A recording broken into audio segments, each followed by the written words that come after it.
Good morning students. आज से हम नया टॉपिक स्टार्ट करेंगे, वेक्टर इंटीग्रेशन।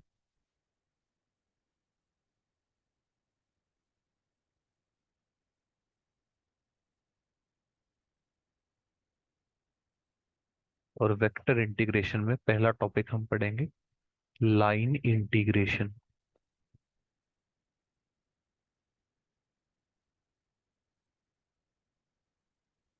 इसके तीन आते हैं वैसे सब टाइप। ठीक है, आज हम लाइन इंटीग्रेशन करेंगे। उसके बाद हम देखेंगे सरफेस इंटीग्रेशन, सरफेस इंटीग्रेशन। और उसके बाद हम देखेंगे वॉल्यूम इंटीग्रेशन। ठीक है, जैसे जैसे प्रोसीड करेंगे मैं तीनों के बारे में बताता चला जाऊंगा आपको। तो अगर लाइन इंटीग्रेशन की बात करें, लाइन इंटीग्रेशन या इसी को ही बोल देते हैं लाइन इंटीग्रल। ठीक है, अब देखो,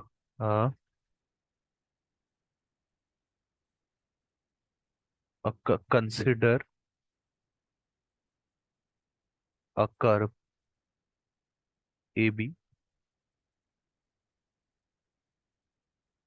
and let f x y g be a vector function, be a vector function.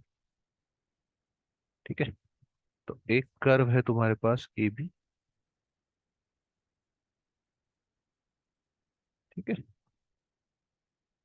ये मान लो तुम्हारा ओरिजिन है, ये एक्स एक्सिस है, ये ओरिजिन है, ये वाई एक्सिस है।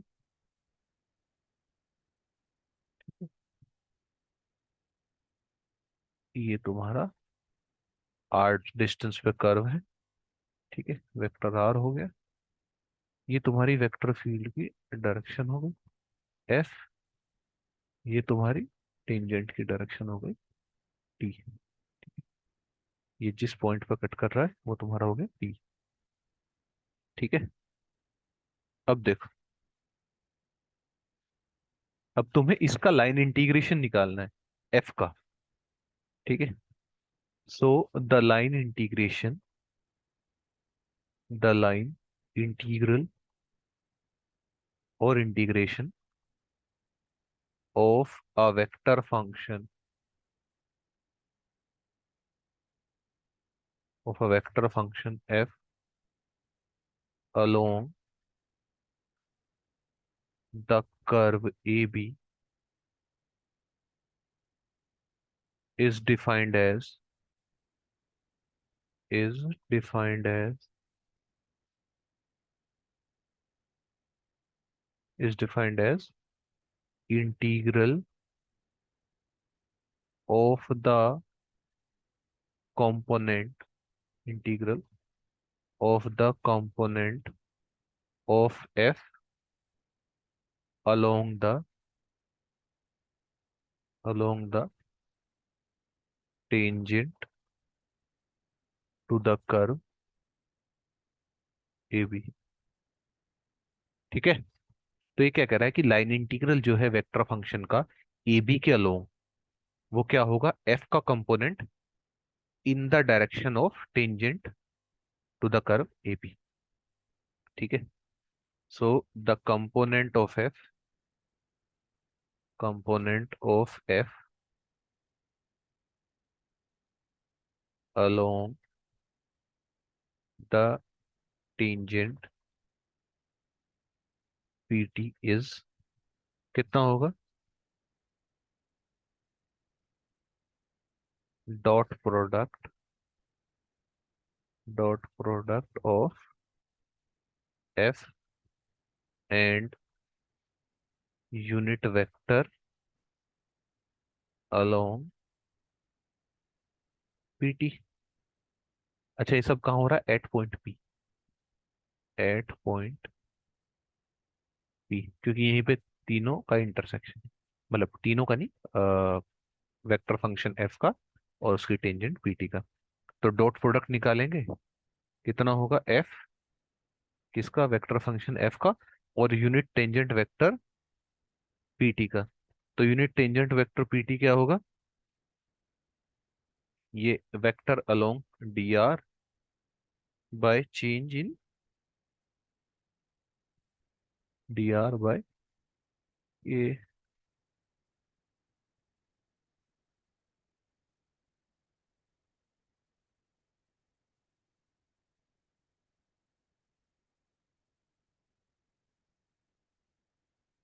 D r by d s, small change where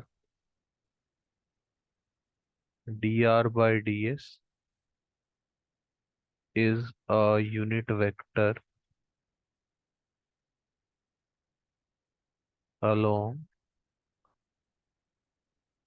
tangent pt। ठीक है, तो लाइन इंटीग्रल आ गया तुम्हारे पास, F dot D r by d s summation, अगर डिस्क्रीट केस है तो। ठीक है, लाइन इंटीग्रल, ठीक है, from A to B along the curve. ठीक है, तो इंटीग्रेशन में इसको चेंज करेंगे, F dot D r by d s into d s, तो close curve F dot D r. ठीक है,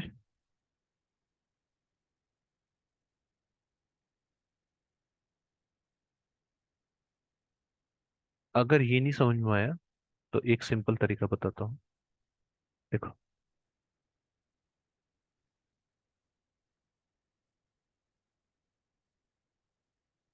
ये तुम्हारे पास कर्व है ए से बी तक। ठीक है, एक्स वाई जेड। ठीक है, और वेक्टर फील्ड एफ है। तो क्या करो, तुम एक काम करो, इस पूरी फील्ड को ना स्मॉल स्मॉल इंटीग्रेशन में डिवाइड करो, dl1, ये dl2, dl3, dl4, ऐसे ही डिवाइड करते चले जाओ। ठीक है, क्या करो, divide the whole curve into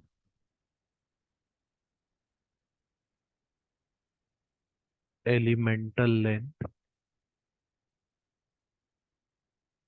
dl1, dl2, dl3 and so on. तो तुम्हारे पास जो कर्व का आ जाएगा इंटीग्रेशन dl1, dl2, dl3। ठीक है, तो ये क्या आ जाएगा, अगर अगर तुम्हारा क्या है डिस्क्रीट है, अगर कंटिन्यूअस है तो इंटीग्रेशन,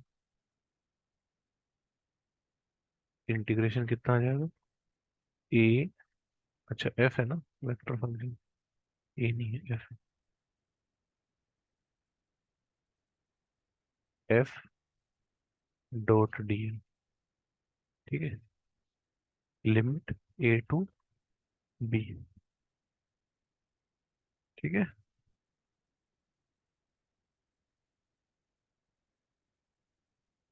तो ये तुम्हारा इंटीग्रेशन का हो गया। अगर तुम्हारा क्लोज पाथ है,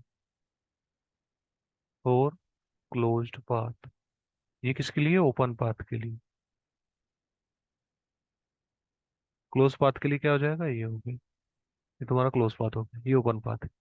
तो क्लोज पाथ के लिए आई क्या आ जाएगा, I is equal to integration close path F dot d l. ठीक है, when A and B coincides, A and B coincides.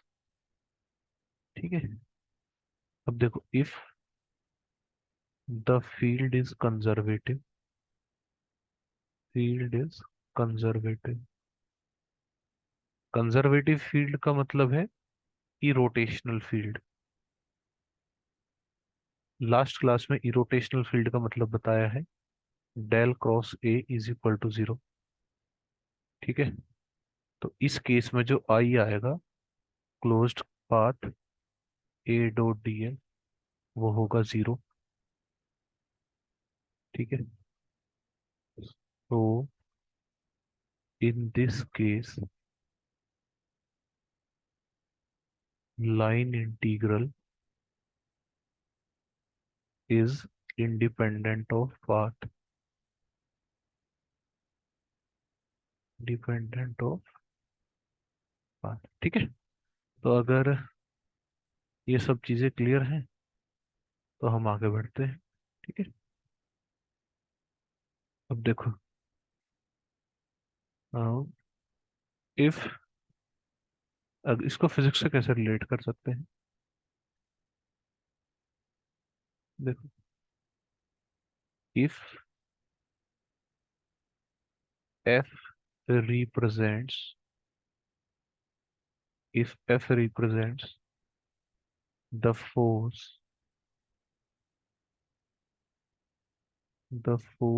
field acting on a particle, acting on a particle, acting on a particle along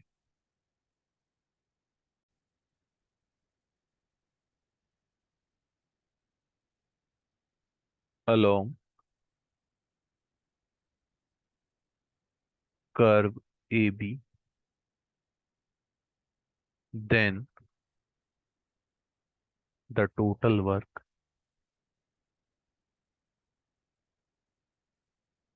क्या होगा total work, W A to B F dot D r. ठीक है,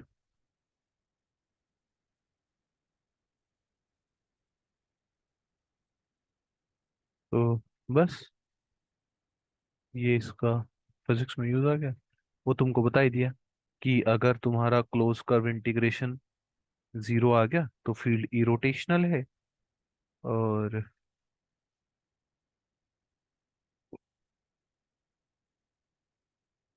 जहां पे तुम्हें ये दिया हुआ इसका मतलब क्लोज कर्व है, और ऐसे दिया ये क्लोज कर्व,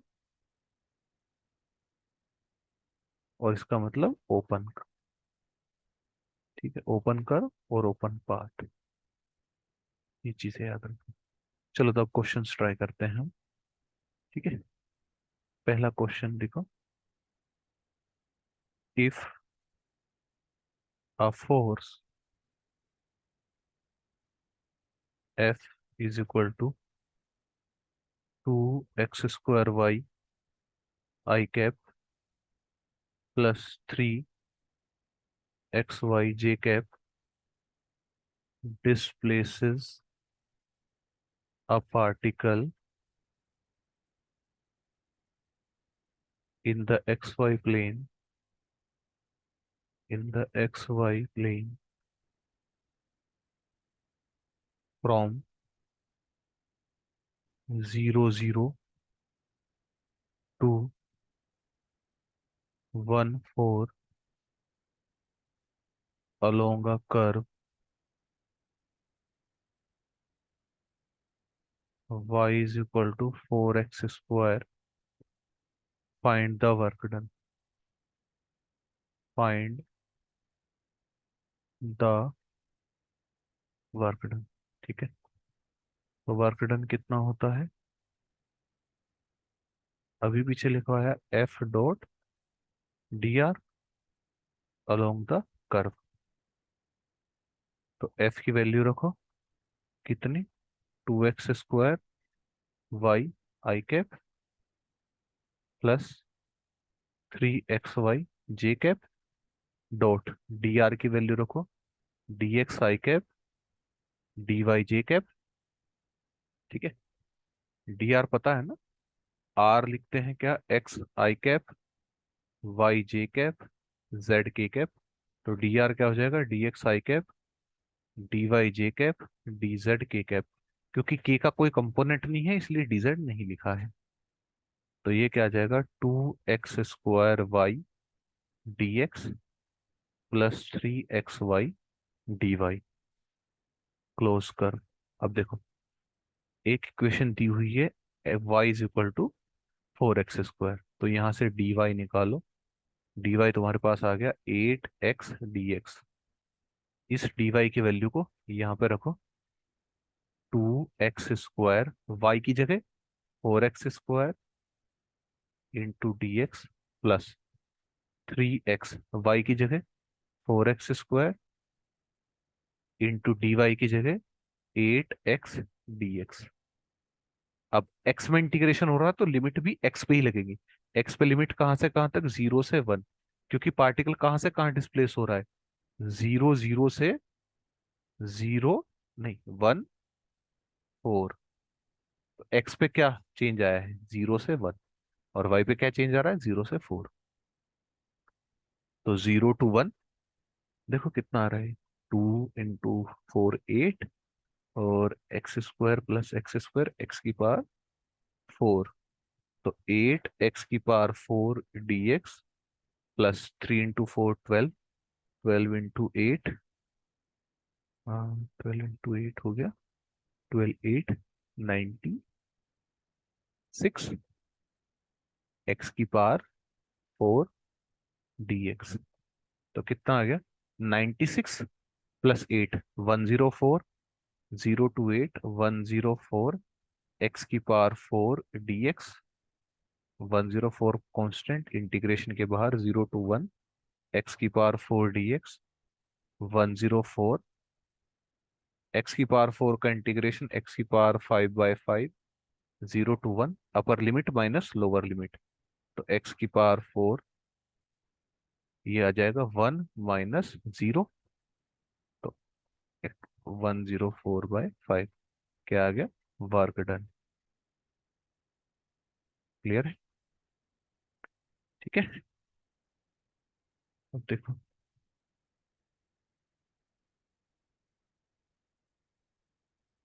चलो एक और क्वेश्चन ट्राई करते हैं, ठीक है।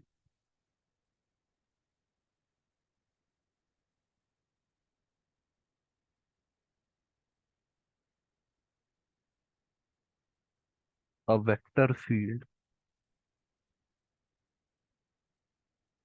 a vector field is given by f is equal to 2y plus 3 I cap plus xz j cap plus yz minus x k cap।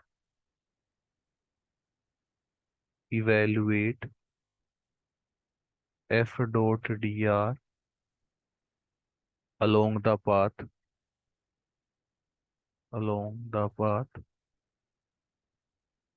x is equal to 2t, y is equal to t, and z is equal to t cube from t0 to t is equal to 1। ठीक है। तो क्या निकालना है हमको, integration निकालना है F dot D R. तो एफ लिखो, 2y + 3 I cap plus xz j cap plus yz minus x k cap. Curve close, close करनी है, ओपन कर दो।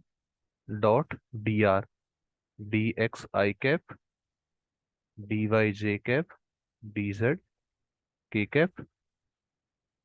तो क्या आ गया, integration 2y + 3 dx plus xz dy plus yz minus x D Z. ठीक है। अब D x d y d z कहाँ से निकालोगे? तुम्हारे पास एक्स दिया हुआ है 2t, तो डी एक्स कितना आ जाएगा? 2 dt। वाई दिया हुआ है t, तो डी वाई कितना आ जाएगा? dt। जेड दिया हुआ है टी क्यूब, तो डी जेड आ जाएगा 3t² dt। ठीक है। तो कर दो चेंज सबको। वाई की जगह रखो टी, डी एक्स की जगह 2 dt, प्लस एक्स की जगह 2t, और जेड की जगह टी क्यूब, डी वाई की जगह डी टी, प्लस वाई की जगह टी, जेड की जगह टी क्यूब, माइनस एक्स की जगह 2t, इंटू जेड की जगह 3t² dt। अब देखो कितना इजी हो गया। तो हर क्वेश्चन ऐसे ही करना है, ठीक है। तो ये तुम्हारा आ जाएगा, हाँ, 2 कांस्टेंट है बाहर ले लो, या पहले मल्टीप्लाई कर लो, तुम एक काम करो। तो ये आ जाएगा 4t + 6, dt सब में कॉमन है तो बाहर ले ले रहा हूँ। टी टी 2 की पावर 4 प्लस t⁴ माइनस, अच्छा ये 3t² है तो 3 t⁴ t⁴ ठीक है। और 2t 2 3 6, ठीक है, 6 × टी⁴ इंटू डी टी, और टी पे लिमिट 0 से 1 ये दी हुई है। ठीक है। तो इंटीग्रेशन करो, 4t² / 2, 6t, 2t⁵ plus 3t⁵ 7/7, 6t⁴ ठीक है।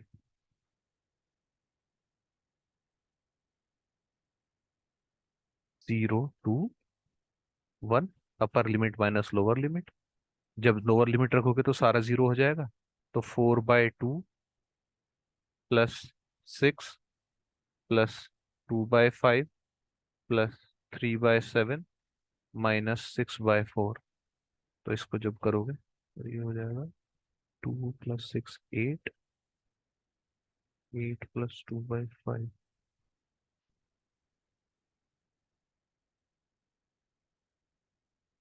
8 + 2/5, 540, 842/5। तो 42/5 प्लस 3/7 माइनस, ये कितना हो गया? 3/2। तो 3/2 तो आ जाएगा 70।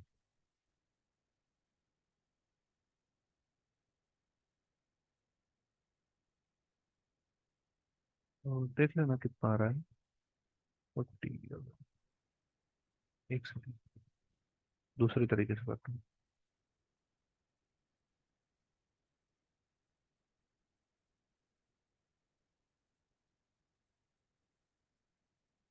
देखो नेक्स्ट पेज पे देखो कितना आ रहा था। 2 प्लस, ये था ना, 4/2 प्लस 6 प्लस 2/5 प्लस 3/7 माइनस 6/4। तो ये 2 आ गया, ये 6 आ गया, प्लस 2/5 प्लस 3/7, 3/2, तो ये 8 आ गया। ठीक है। 8, 2/5 माइनस 3/2, अगर 8 माइनस 3/2 करूं तो 16 - 3, 13/2 माइनस और प्लस का 3/7, 2/5, 70, 13 × 35, 65, 6, 39 और 6, 45, तो 455, 30, 28, तो ये हो गया 5, 8, 13 और 13, 1, 3, 3, 6, 4, 6 और 5, 111, 513/70, ये आपकी इंटीग्रेशन की वैल्यू आ गई। ठीक है, तो ऐसे ही क्वेश्चन सोल्व करने हैं आपका। एक दो क्वेश्चन और देख लेते हैं, ठीक है।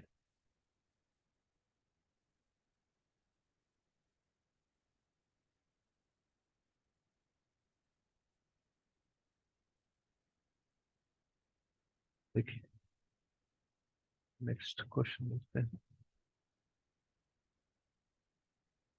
थर्ड क्वेश्चन देखते हैं। Evaluate evaluate F.dr where x² I cap plus xy j cap is equal to f। ठीक है, and C is the boundary,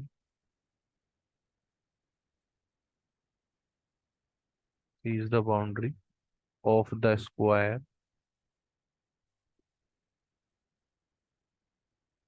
in the plane z is equal to 0, मतलब एक्स वाई प्लेन है। Z zero plane कौन सा होगा? X y plane. And bounded by lines x is equal to 0, y is equal to 0, x is equal to a, y is equal to a। तो ये कैसा होगा? कुछ कुछ ऐसा होगा जो तुम्हारा कर्व होगा। ठीक है,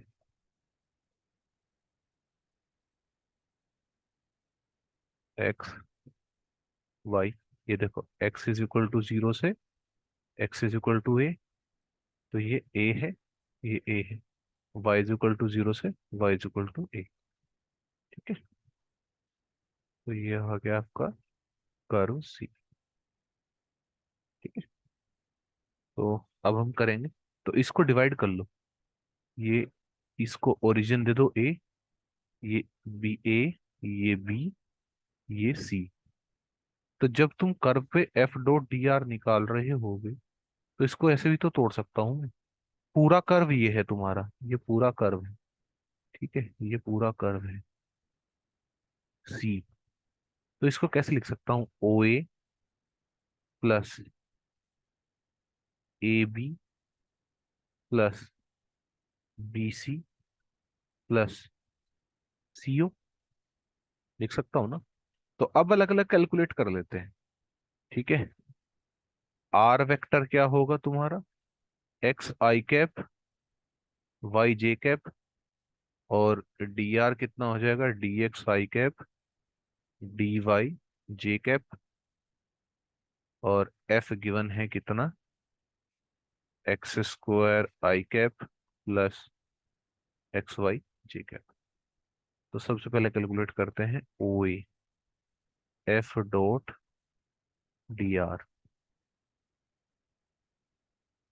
ओ ए के लिए, ठीक है, x² I cap, X Y J cap dot D X I cap, D Y J cap.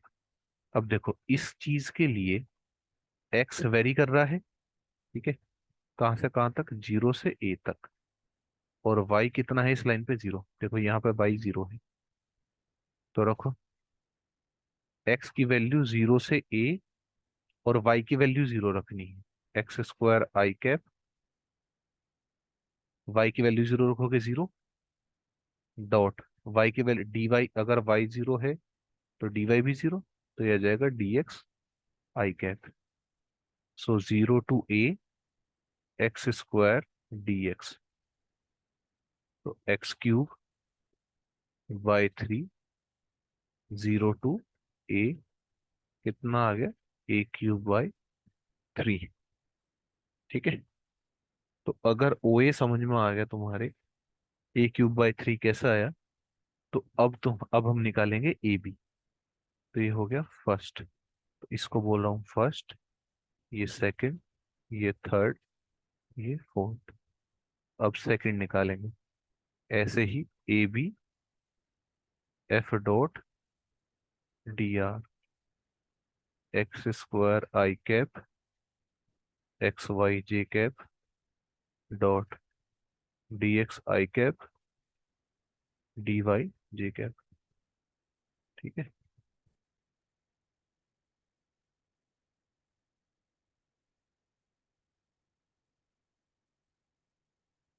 देखो इस लाइन पे आपका एक्स कांस्टेंट है।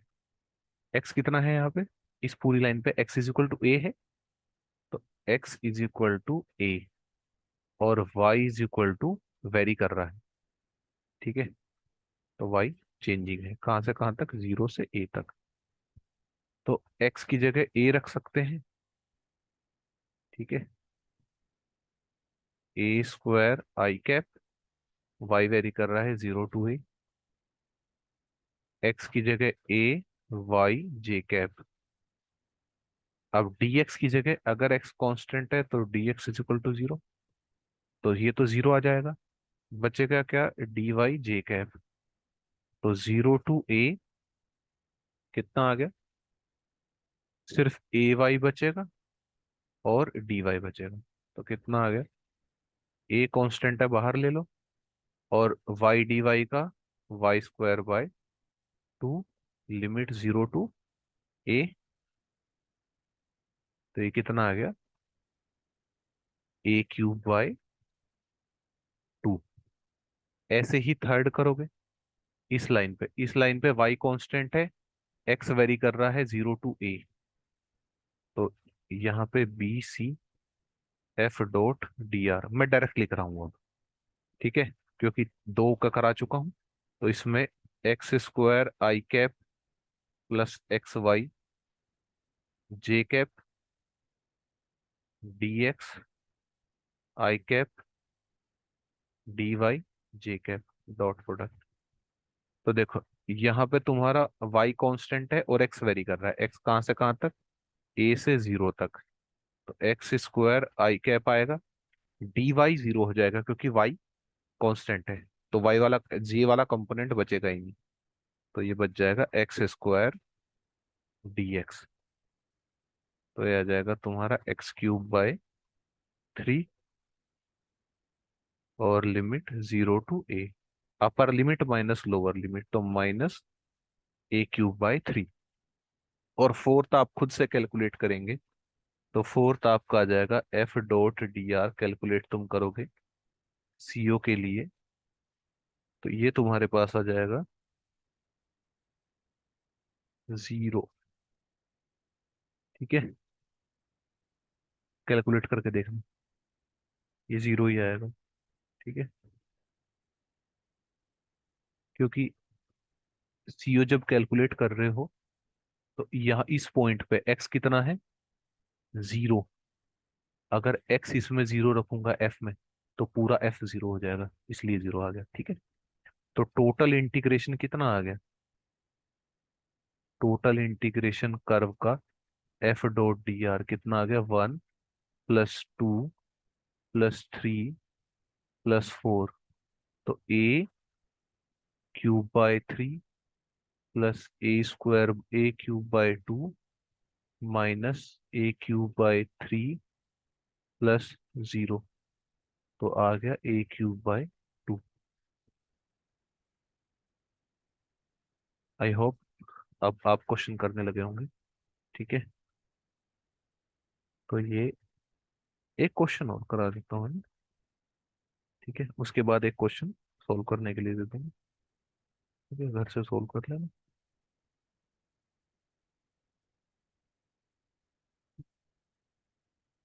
चलो एक क्वेश्चन करा देता हूँ।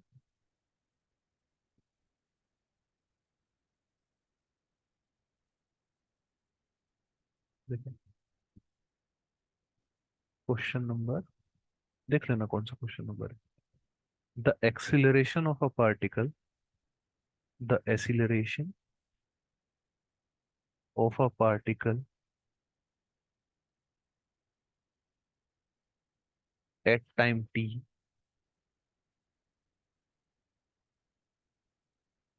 is given by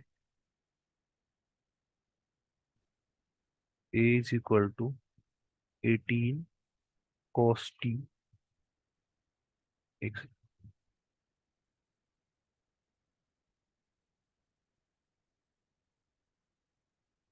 18 cos 3t I cap minus 8 sin 2t j cap plus 6t k cap। ठीक है, इफ द वेलोसिटी, आगे बोलता है क्वेश्चन में, if the velocity, if the velocity v and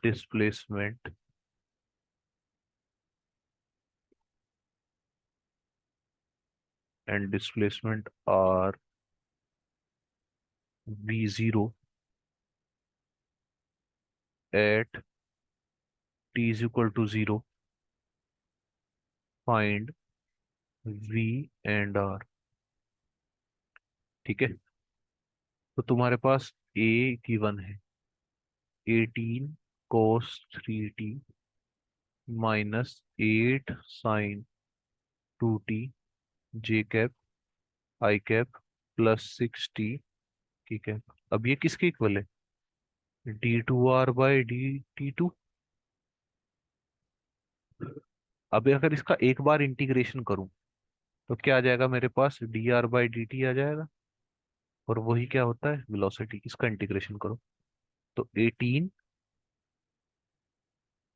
I cap 18 cos 3t dt minus 8 sine 2t dt J cap plus 6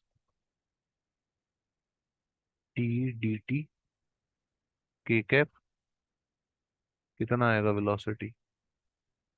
I cap, ये हो जाएगा cos T का इंटीग्रेशन साइन टी, तो sine 3t/t, तो 6 साइन 3t माइनस जे cap, तो 2t कोस 2t plus का कोस 2t और bye 2, तो 4 कोस 2t प्लस t² बाय 2, तो 3t² के कैप प्लस सी। तो सी कैलकुलेट करने के लिए क्या करोगे? तुमको एक कंडीशन दी हुई है, at t is equal to 0 v is equal to 0। तो रखो, वी को 0 रखो और टी को 0 रखो। Sign T 0 0, cos t 0 1, 4j,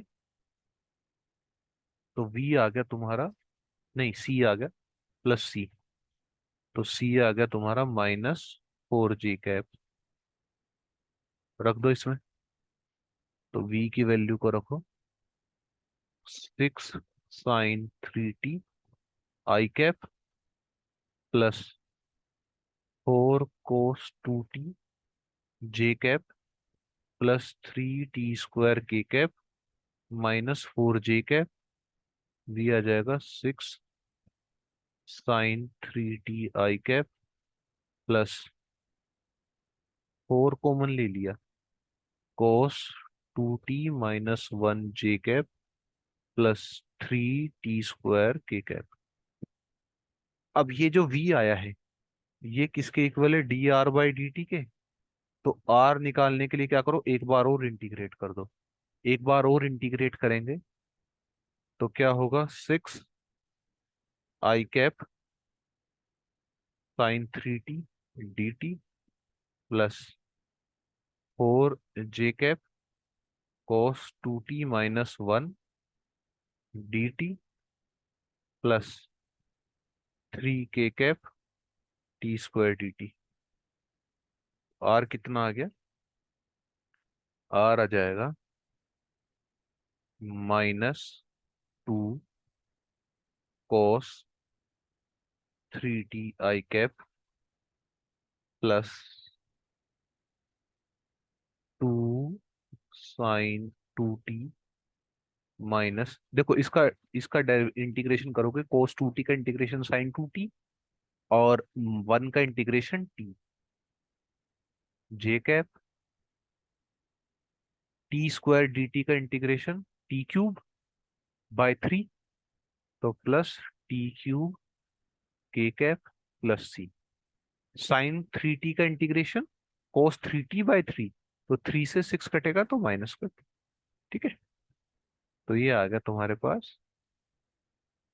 अब c की वैल्यू कैलकुलेट करनी है, तो c की वैल्यू कैलकुलेट करने के लिए at r is equal to, मतलब at t is equal to 0, r is equal to 0, तो रखो 0 इज इक्वल टू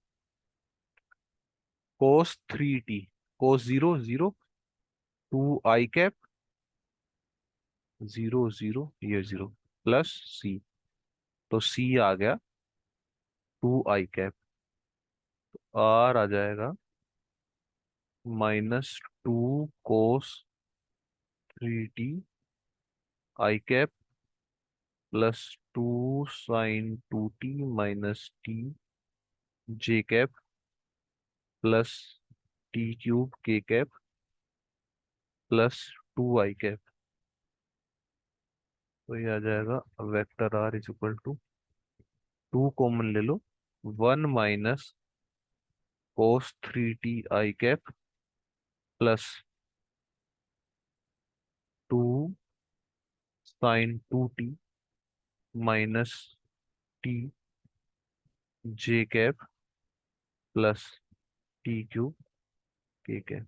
तो आर भी आ गया तुम्हारे पास और वी भी आ गया तुम्हारे पास, कि ये आर और वी। ठीक है, तो ऐसे ही क्वेश्चन आएंगे और ऐसे ही क्वेश्चन कर लेने हैं। तो एक दो क्वेश्चन में होमवर्क के लिए देता हूँ, नहीं होंगे तो कमेंट में बता देना, मैं नेक्स्ट लेक्चर में करा दूंगा। लिखो question, if a is equal to 3x² plus 6y i cap -4yz j cap, ये z है, plus 20xz² evaluate a.dr from 0 0 0 to 1 1 1 along the curve, x is equal to t, y is equal to t², z is equal to t³। ठीक है, कर लेना, ऐसा ही question same पहले कराया हुआ है, सेम ऐसे ही कर लेना। ठीक है, सेकंड लिखो।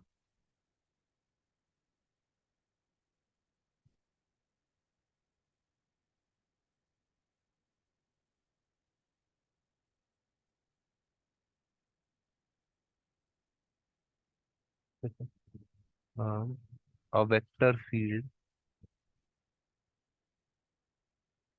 a vector field is given by a is equal to sin y i cap plus x 1 plus cos y j cap evaluate a.dr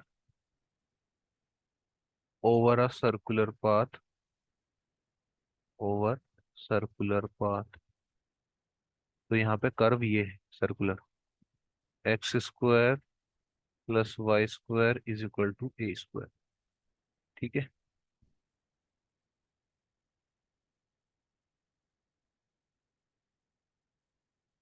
तो बस यही टाइप के क्वेश्चन थे, कर लेना आप है ना, ये दो क्वेश्चन ट्राई कर लेना। तो इसी के साथ आपका लाइन इंटीग्रेशन खत्म हो जाता है। अब हम नेक्स्ट क्लास में या नेक्स्ट वीडियो में सरफेस इंटीग्रेशन करेंगे। ठीक है। Okay, thank you.